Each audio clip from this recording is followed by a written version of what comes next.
Yeah, that's pretty good. Pretty good way to end it. Getting the fall there. Talk about that scramble. Well, I knew he liked to come up front and get the assassin, and so I just sat my hips in and then hooked his head there. And I've been there hundreds of times in practice, so I just went with it. I was like, screw it. Do you remember what the feeling was last year when you saw Max and Drew on the stand? And were you looking for this point? I was happy for them, but I'm not gonna, I was jealous, you know. So, you know, that fueled me. Those guys, they pushed me the whole way, you know. The entire year they pushed me. And now I finally All-American. Feels great, and that's a credit to those guys, you know. Lujan was there with me every single day, Foster every single day, you know, in there working. I wish those guys could stand on the podium too, but like I said in my last interview, you know, it's not just me up there.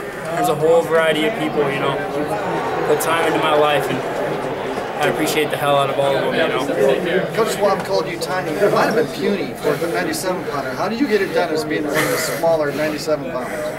I don't know, just because I'm smaller don't mean I can't scrap. And I like a good scrap, especially later in the tournaments, you know. I don't know, sometimes you gotta have a little something extra, and I guess I had it today. Have you tried to add weight at all, or do you use what you have to your advantage? I mean, obviously I have, and I was bigger at the beginning of the season, but you know, as season goes, you lose weight with all the workouts and stuff, and so I'm a little light right now, but so you know, you just take it as you go. You know, I'm still a pretty good wrestler, even only 195 pounds. I just got to remember that. So. Is that what you weighed this morning, 195? I think I was 194.6 this morning.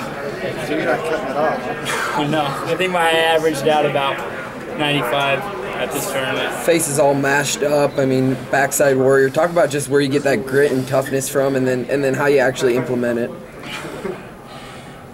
Where do I get my grit and toughness? I don't know. A lot of people have instilled values over me, you know, over the years, and I just have a great support system. And you know, Doug preaches it all the time that you gotta be gritty, you gotta be tough, and I think a lot of the team bought into it. And then it comes from specifically a guy like Lujan. He's like, hey, it's like a Sunday during the summer, we're not doing anything. He's like, hey, we gotta go do something. I'm like, all right, I guess we're gonna go do something, you know. And we go do 20 dome stairs, dumbbells, and it just sucks the entire time. But you know, you get here and it's like just expanding that grit through those summer workouts with each other. That's what gets you on the podium. Not a blue chipper out of high school. I mean, you come in with a big time class with a lot of big time names. What separated you? What made the difference to, you know, be where you're at right now? And what's the message you send to some of those other guys that, you know, aren't the blue chippers, aren't the guys that are just you know, the big time recruits coming out of high school? You just gotta work. My freshman year, I think I did like 2 or 3 workouts a day.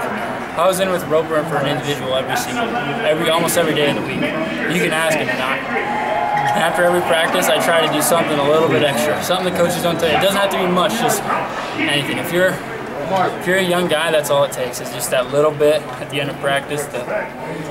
It can be anything, you know. Just forearm work, push-up working on a shot. It really doesn't matter. 5 minutes at the end of every practice. If you do 5 minutes at the end of practice, that's what? 35? Yeah, 35 minutes a week. About 52 weeks in a year.